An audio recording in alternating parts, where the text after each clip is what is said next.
Let's team up against the Hydra.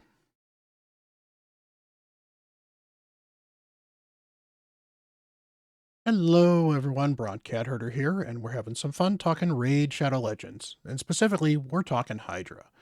Now, before you guys turn off the video, Hydra is one of the more requested pieces of content that I have had on my channel. I did a Hydra Basics video talking about the various heads and doing some educational videos on that, and I was asked to do a follow-up video on team building.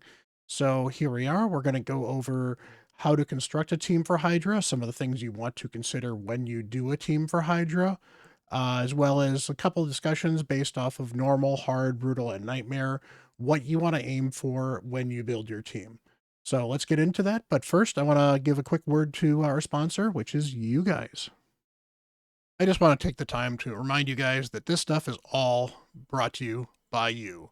Your support helps me keep these hot tubs going. Your support helps me make these videos, and your support keeps me moving. You know, if you want to, you can actually get some of my merch. I have these wonderful water bottles available in the merch. Camelback, actually really nice. I've got these wonderful, comfortable shirts. There's stickers available. You can check out my merch down below in the link. A very small portion of that goes to me. The rest of it is pretty much passed on to you guys at a reasonable cost.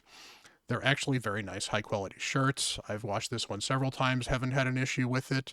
I've gotten good feedback from several other people as well. And if you don't want to do that, that's fine. Smash that subscribe button, hit that like button, go to my Twitch, go follow my Twitch. All that stuff is stuff you can do for free that helps support me and helps me bring more content to you guys, helps me grow the channel, and just shows me some of the love that I want to show back to you guys. So thanks again. Let's get back to the video. So Hydra is the only content in Raid where you get to bring 6 different champions. And that can be confusing, but you're going to need all 6 champions because you need to do a lot to deal with the Hydra heads. On top of that, you certainly have to consider that there are 4 base heads and then 2 reserve heads as well. You're going to want to figure out things based off of affinity. You're going to want to figure out things based off of what heads are currently out there.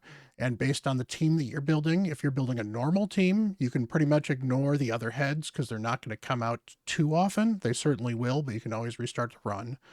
On hard, it's a little riskier to just aim for those 4 heads because they're more likely to come out if you kill them, but you still have a decent chance of running with mostly the same heads most of the time. And then finally, on brutal and nightmare, just plan to face all 6 heads and build a team around it.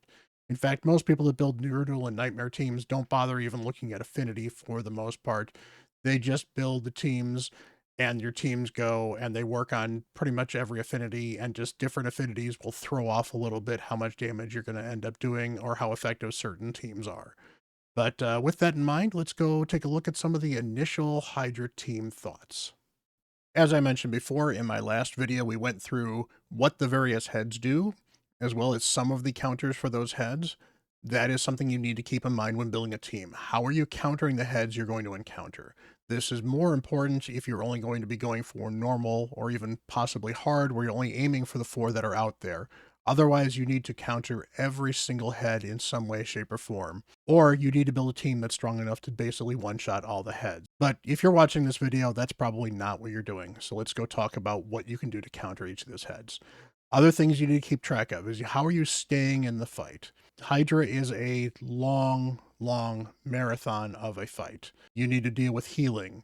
You want to deal with debuff management, and you may need to deal with a revival or 2, especially if you have squishier champions on your team.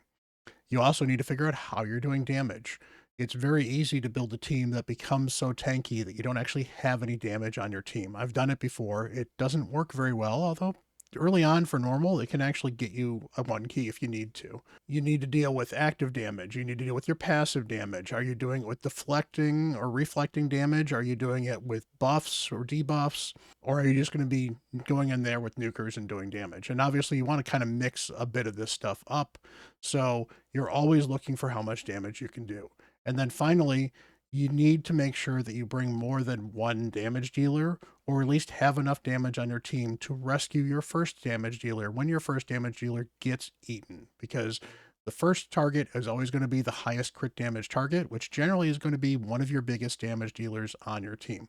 It's not always the biggest damage dealer, but it will be one of the biggest damage dealers, so you have to plan for that. So let's go take a look at debuffs and see which debuffs are super important for Hydra teams. All right, so here I've got a list of important debuffs. They're not necessarily in top to bottom priority order 100%, and the priorities are a little flexible depending on your team. But as far as which ones can be the most important to keeping your team moving and what works, I cannot state how important block debuffs is. Block debuffs counters the Blight Head with the Poison Cloud. It counters Wrath being able to put up reflect damage, increase attack, as well as immunity to buffs, the block buffs.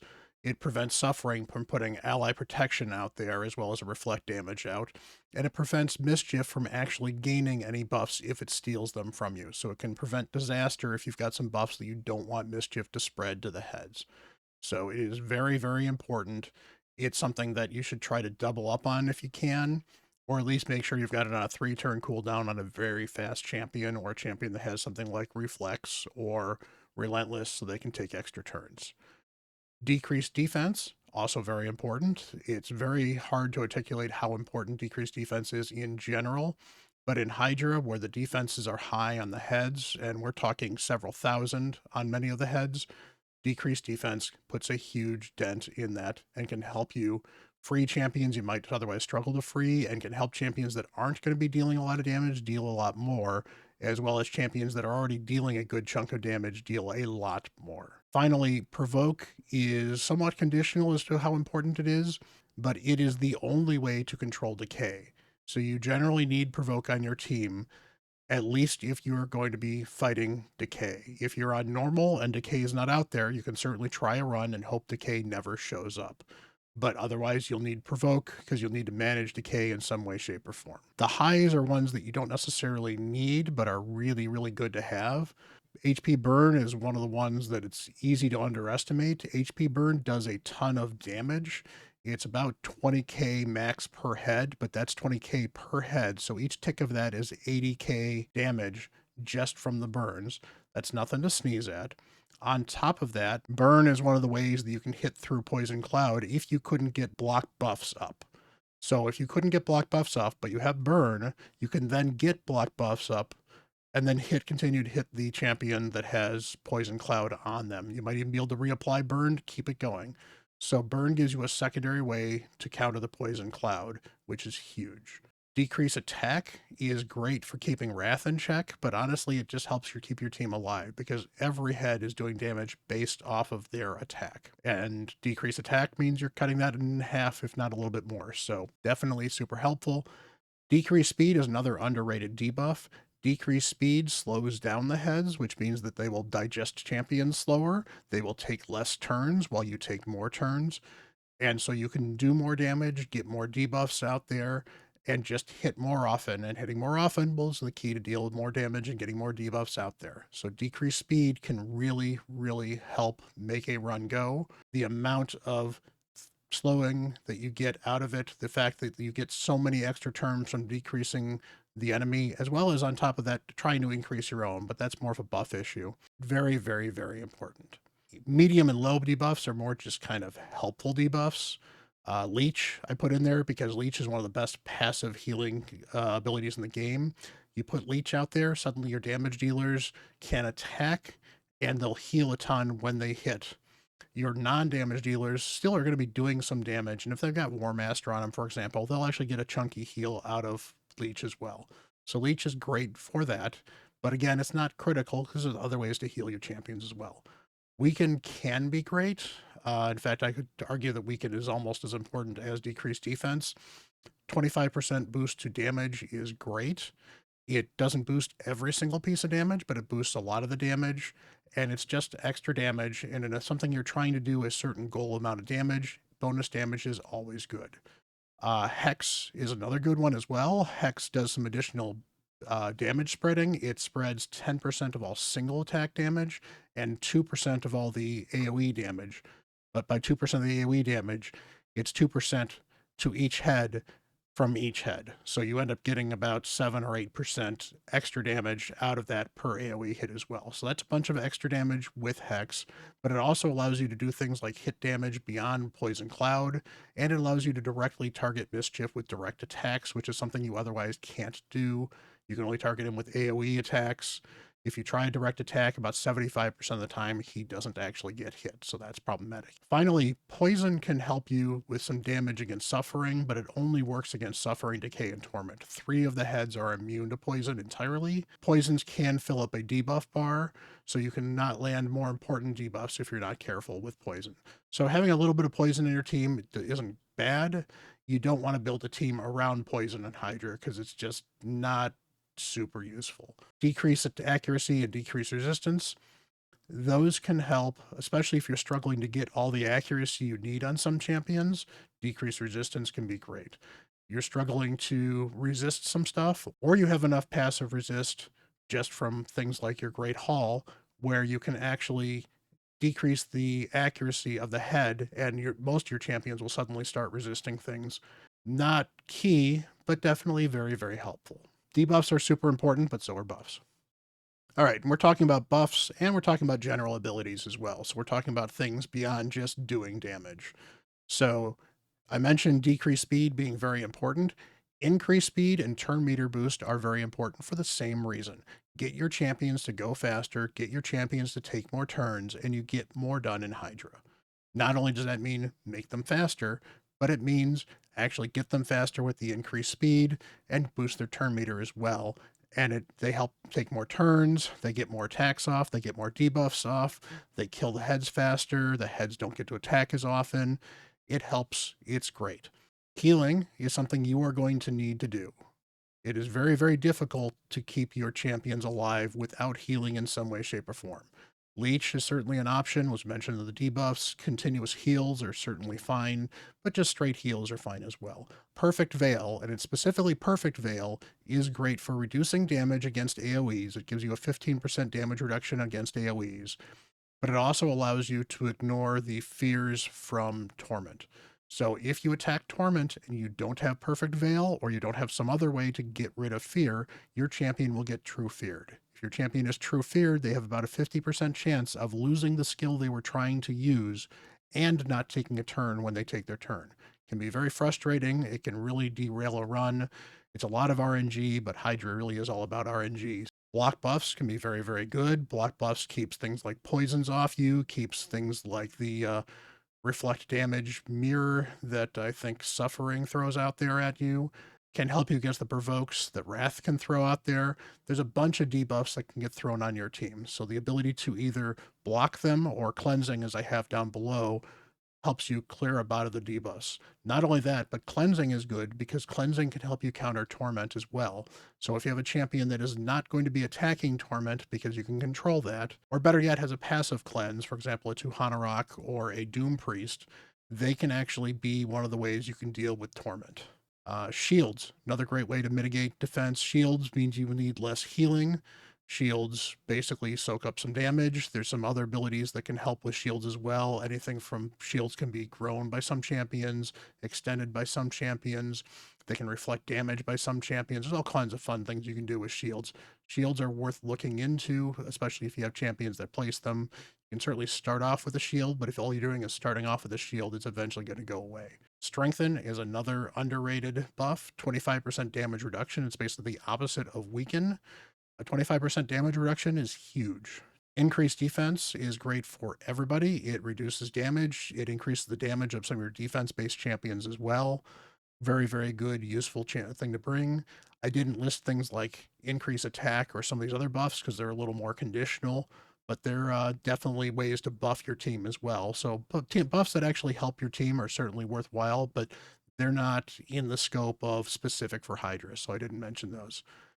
Revive, definitely worth bringing a revive to your team. How important a revive is will really depend on how tanky your team is and how much healing you have.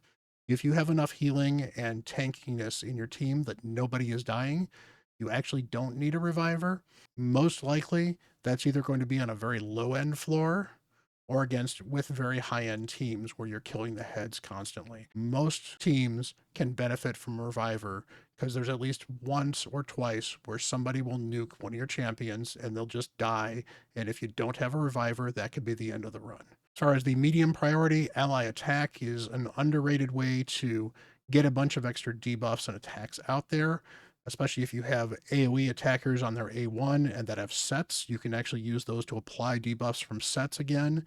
You can use those to just do some raw damage, especially if you have good A1 raw damage dealers. You can use that to target heads to do help free champions because it's some extra bonus damage. Ally attacks can be very, very useful if you can bring them in there. Finally, as far as the low priority is concerned, ally protection can be good, but ally protection makes one of your champs vulnerable because they're protecting 5 other champions. So you have to be careful you don't have a champion that is too squishy, or you can help revive because revive can be another way to get around it. So that's helpful as well. Finally, counterattack can add some additional damage if that champion happens to be attacked. There are some single area attacks with the heads, so the heads don't always attack the champion with counterattack. On top of the fact that counterattack, especially if it's on a single champion, can attract mischief. And if mischief steals it and sends it to all the other heads, suddenly you're fighting counterattack on the Hydra heads, which is bad. So you have to be careful with some of these buffs to make sure that they're not constantly getting stolen. That's again where block buffs can be an amazing, amazing debuff for you. So let's go take a look at some of the sets that can help. I've mentioned sets a few times. Sets are very important. Hydra can add a lot of flexibility to your team. There's several good sets, and I've kind of grouped them up a little bit for what sets are good and why and what use cases you have. The obvious ones are things like the healing sets. So things like Bolster, Regen, Immortal, things that help champions regenerate. Bolster obviously puts a shield up as well, but that shield's going to fall off in a few turns, and it still has a lot of healing there as well. Those help keep your support champions alive. It's extra healing you don't even have to use a skill on. So if I've got a champion that's taking lots of turns and they're getting 10% of their HP back every turn, that champion is significantly less likely to die. That's very important. Guardian also provides some passive healing, but Guardian's a special case as well because Guardian basically acts as a 5% ally protection as well. So Guardian allows a champion to soak up some of this damage. So if you have a tanky champion that can actually take some additional damage, Krisk is actually a really good example. Krisk and Guardian is not unreasonable to run. Champions like Artek, who are HP-based champions, yes, he's a damage dealer, but he's super tanky with lots of his HP. You could stick him in Guardian if you needed to. Walking Tomb Drain could be example. Sometimes your healer can be in Guardian because they want the extra healing ability, but they have enough HP and survivability that they can help tank for the rest of the team. Do be careful who you put in Guardian because they can get overwhelmed with damage, particularly if you don't have something like decrease attack. Relentless is a great set if you happen to have a lot of it. Relentless just gives you a chance at an extra turn. Chances at extra turns means you get more abilities out. Also helps you with your cooldowns on abilities. You don't have Relentless, the next best option is something like Reflex or Instinct. And sorry about that, wanted to make a quick correction. Reflex and Impulse can reduce cooldowns as well. Be very good against for champions that have one skill that they're using regularly that you want to have come off cooldown. If there are multiple skills they're constantly using, it's a little less effective, but it's still another way to have a champion constantly have a skill up whenever they do take a turn. Provoke set is another way to get a provoker.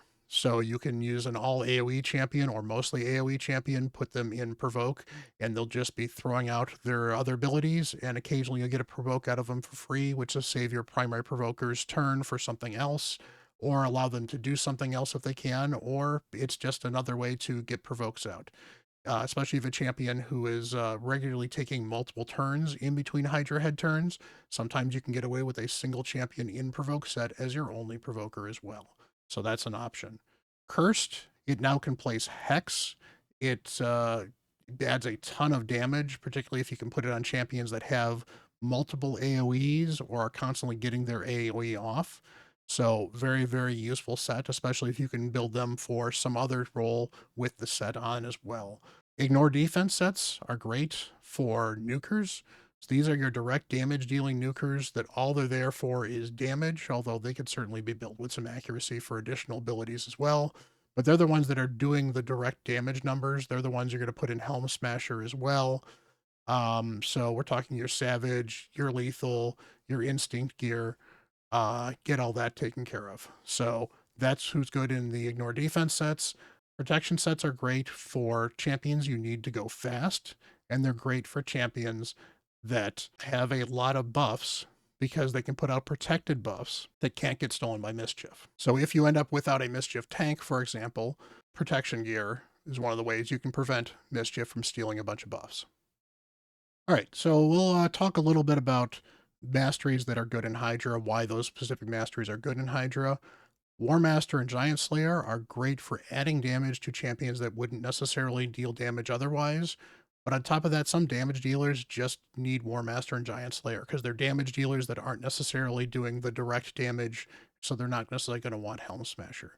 On the other hand, Helm Smasher is good for your direct damage dealers. So your nukers, particularly the ones that are going to be in Savage or Lethal anyway, Helm Smasher is great.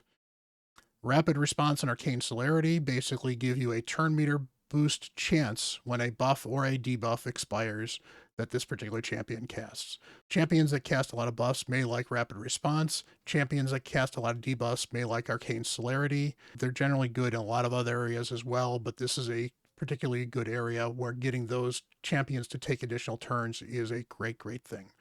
Lasting Gifts and Master Hexer increases the duration of buffs or debuffs depending on which one you tank. Again, very useful in a long-term fight. Having a 3-turn instead of a 2-turn burn can be a huge, huge advantage. Having 3-turn instead of a 2-turn, something like a Veil, can be very important as well. All kinds of stuff, all kinds of RNG, but if it goes in your favor, it can really help your Hydra run. Fearsome Presence can be helpful specifically for the Provoke set. Honestly, I think I usually prefer War Master on anybody. I might put Fearsome Presence on, but if you're really worried about provoking and you only are going to be using a specific champion in Provoke set as your provoker, Fearsome Presence may be worth the 5% investment in. Sniper, on the other hand, is great for anybody using a set that's not a provoke set, because for the non-CC skills, that adds a 5% chance to land. So Cursed set, for example, goes from 50 to 55%. Absolutely phenomenal. There's a lot of A1s that are not a 100% chance to land debuffs. Well, an extra 5% chance is huge, especially if you're going to be A1ing 25 times throughout the fight, if not more. So Sniper can be very, very helpful in getting debuffs out there. Blast Proof in the defense line reduces AoE damage. Nice, simple, easy to deal with. Delay Death has a build-up for every specific enemy that hits you. You start taking less and less damage every time they hit you. So in a long fight, that again builds up. It's an additional 6% damage reduction overall. And finally, Cycle of Magic. We talked about how Reflex Gear can be very helpful to reset your cooldowns, while Cycle of Magic can give you resets on cooldowns as well. And since in general in Hydra, it's really hard to fully tune a team, you can certainly tune the first few rounds, but after the first few rounds, somebody gets eaten, somebody might drop dead on accident, you have turn meter reduction from mischief, you've got all kinds of things that happen that can throw your turn meter off. There's no reason for Cycle of Magic to not be on champions in Hydra if they're in the right section anyway of the Masteries. So let's look at the core team thoughts and how it's a good chance to go through a team. First of all, we want to deal with block buffs and survival. Block buffs will prevent Poison Cloud and Mischief from ruining a good Hydra run. And otherwise, if you can't survive, you're not going to do more damage. So being able to survive, very helpful. Can you bring a reviver and do you need one in this team? Worth asking. For early teams, it's most likely best to bring a reviver if you can. Whether it's a single target reviver or an AoE reviver may depend on how squishy your team is. An AoE one can be very helpful. A single target reviver is good if all you're going to have is one person occasionally drop and being able to pick them back up. Next up, you want to counter Torment, Decay, and Wrath. Provoke will counter Decay. It doesn't need to be up 100% of the time, but you definitely want it up quite a bit. Particularly, you probably want it up on the first round. So be willing to reset if you only have a chance of doing Provoke and you are hitting Decay and seeing if you can get that Provoke up there. Every once in a while, Decay may end up cleansing. Sometimes you just can't avoid it and you can roll with it. But if you can keep it controlled good 90 to 95% of the time, you can control the fight a lot better. Torment's Fear is the other big bugaboo. How are you controlling that? Auto cleansers like Duhanarok or Doom Priest are great for that. If they ever put any other ones out there that have passives that cleanse are certainly good. Even a normal cleanser can be okay, but they're not quite as good because they're not doing it passively, so they're not necessarily doing it every turn. Veils on champions like Tatura, Duchess, Rector Drath are good examples. Veils are another good way to deal with the fears. Any champion under Veil will not actually get feared. There are other options as well beyond those three, but those are three of the ones you'll commonly hear about. Finally, Shamail is great because Shamail effectively makes you immune to fear and will do extra counterattack damage that will also push your person in the lead slot, their turn meter up as well. So Shamail is a great champion for keeping the Torment's Fear in check as well. He can, however, be a little bit squishy depending on how you build him. If you don't build him for damage, you can certainly make him tankier. Building him for damage can give you a lot of additional flexibility because he fills a damage slot in addition to preventing the fear, so that's helpful as well. Finally, decrease attack on Wrath is very, very critical because Wrath can ruin your day. Wrath builds up a vengeance counter and will then strike with vengeance. He'll put increase attack on himself as well. He'll hit really hard. If you don't have decrease attack on him, it'll be problematic. If he gets increase attack and you don't have decrease on attack on there, he can wipe an entire team if you're not careful. Finally, you need to deal damage. Obviously, direct damage is an option. So you can do champions. Trunda as an example. I've used Leo when it was my arena nuker as a Hydra damage dealer back when I was barely doing a 1 key or I was doing 2 or 3 keys to get the top chest on normal. Your arena nuker is fine for damage if that's who you have to bring for damage. There are plenty of other direct damage champions that are actually pretty good in Hydra, even if they don't bring anything else. Champions that bring anything else can be great, but we'll get into that a little later. Burns are great for damage. Burns, again, top out around 20k. They do a little bit more with, I believe, Weaken can help with that as well, but they do damage to all 4 of the heads, and it's constant damage, and it can't get blocked by things like Poison Cloud. So burns are a great way to help free champions, particularly early on when the champions are not that hard to free, just on pure damage alone. They're more impactful, honestly, at normal than it is at the higher up levels, but burn damage still adds up fast and is well worth having on any level. Finally, other passive damage can be helpful as well. So things like Hex, as we mentioned before, things like Reflect damage that Geo does, for example, if their Brogni's Reflect damage, if there are other champions that do passive damage as well, things like Poisons can be helpful against some of the heads. Looking for ways to deal damage, get damage out of your Masteries, get damage out of champions you wouldn't expect to get damage out of otherwise, all useful, everything to consider when you're building a team. So finally, which champions should you be looking for? And I'm not going to go through the list of here's a ton of champions that are great for Hydra. There's lots of champions great for Hydra, and I'll probably do some of that in other videos. But what are you looking for in a champion? You are looking for a champion that can serve 2 roles or 3. And by a role, I mean they bring a buff or a debuff or damage or healing or revival. So champions that bring at least 2 of those are good. Champions that bring 3 plus of those are great. Not every champion needs to fill multiple roles. Sometimes you only have a champion that does 1 role, but they do it so well, that's all you need them for. It also doesn't hurt to have overlapping coverage. So if I have multiple revivers on the team, it's not the worst case scenario, especially if they're both single target revivers. Multiple healers, oh great, I'm less likely to die. Multiple provokers, that doesn't hurt at all. Multiple damage dealers, again, really nice. You're going to need multiple damage dealers. Multiple ways to place burn can be very good as well. Multiple ways to increase or decrease speed. All of this stuff, very good. It keeps it up more. It gives you options in case somebody gets eaten, so you're not in trouble because the one champion that did the one thing you needed got eaten and you can't deal with it. All kinds of reasons to not worry about overlapping roles.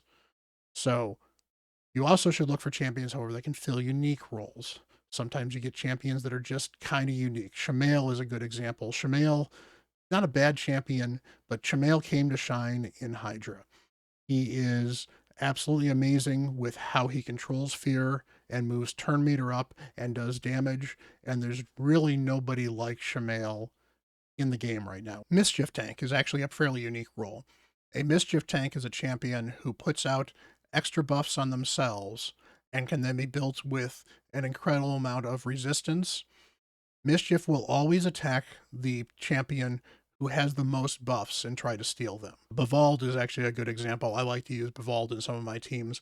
Bavald puts a strengthen up on himself when he does his provoke. So he does a provoke, and then he puts strengthen up on himself, and that strengthen is only on himself, so he becomes a mischief target. So you can build him with resistance, and then if mischief attacking and trying to steal his buffs and they can't, then it's a bit of a wasted turn. Very helpful for controlling mischief. You also don't necessarily lose turn meter, and if you don't happen to have block buffs up there, it's not a really bad scenario.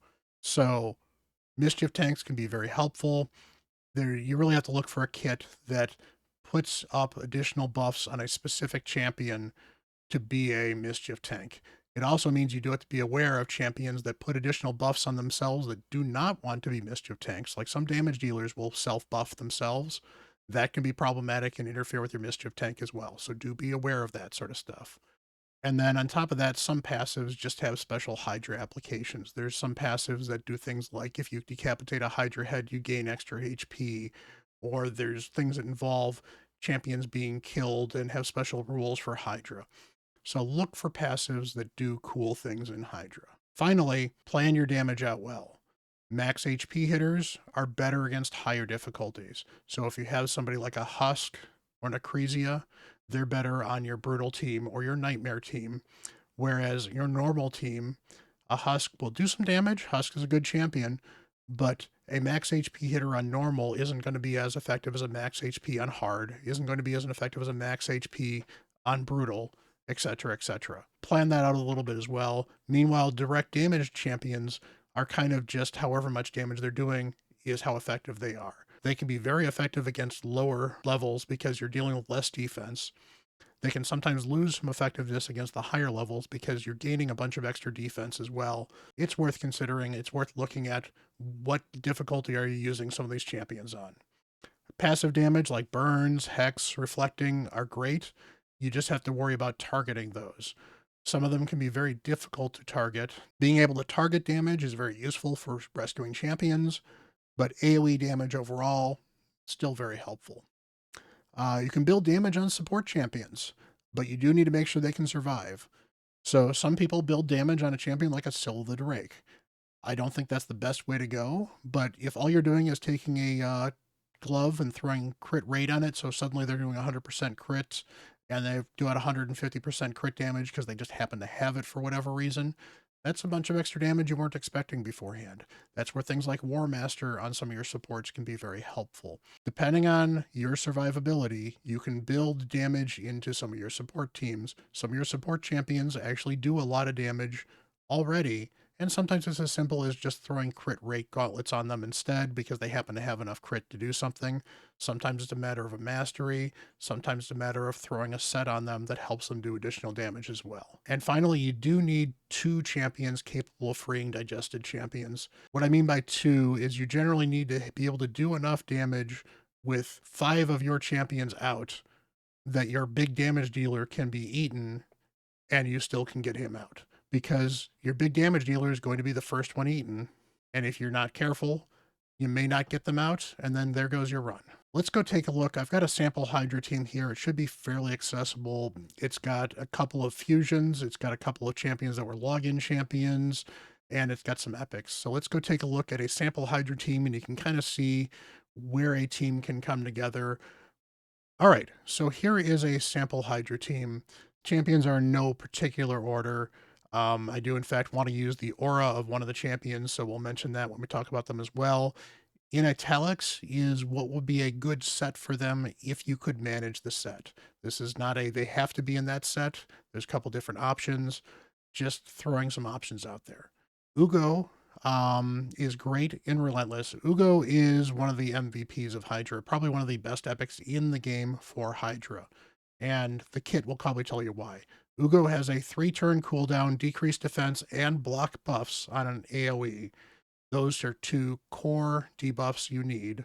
and they bring both of them, but also brings a 1 or 2 debuff cleanse, and by 1 or 2, it is block healing and then one additional other random debuff, along with a very chunky heal. You get healing, you get needed debuffs, you get debuff cleanse, and then on top of that, you even get a single target leech on the A1. Very, very good kit. Great for Hydra, one of the best Hydra champions in the game as an epic. Rector Drath is a very, very usable reviver and healer in Hydra.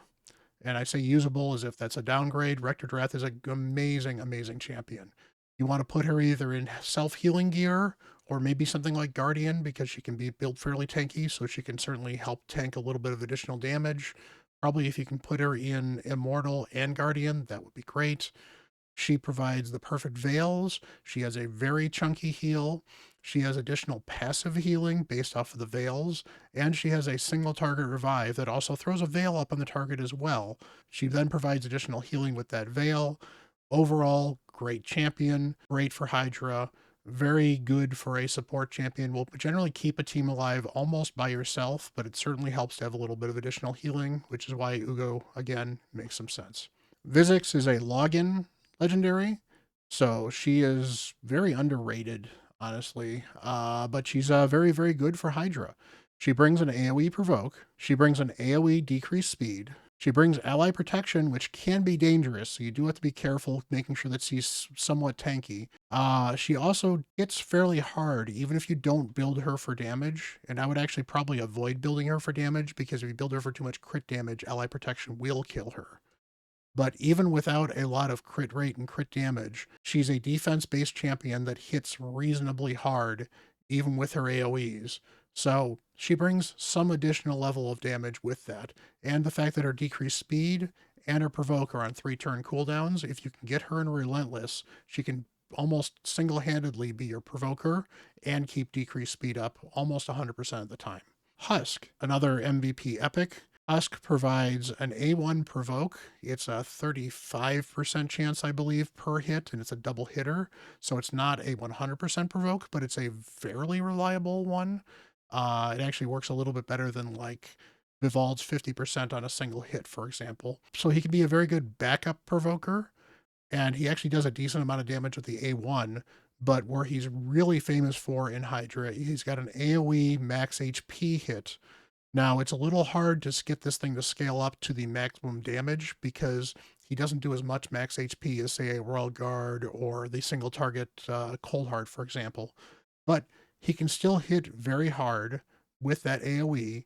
And he's got an A3 that's honestly not particularly useful. So you turn off his A3, you use that A1 sparingly to keep the provokes up, and then you've got a max HP hit that is a lot of damage. So very, very good damage dealer. Definitely helpful in this team. Artak was a free login champion about a year ago, so a lot of people do have Artak if they're attacking Hydra right now.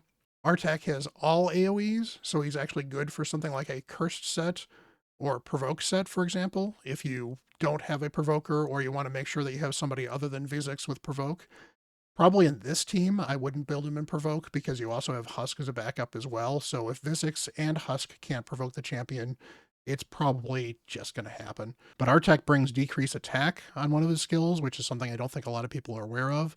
He also brings the HP burn, and then he ignites HP burn, which means he hits for a bunch of damage. You can actually build him with some serious damage overall. Since he's HP based, he'll be super tanky anyway.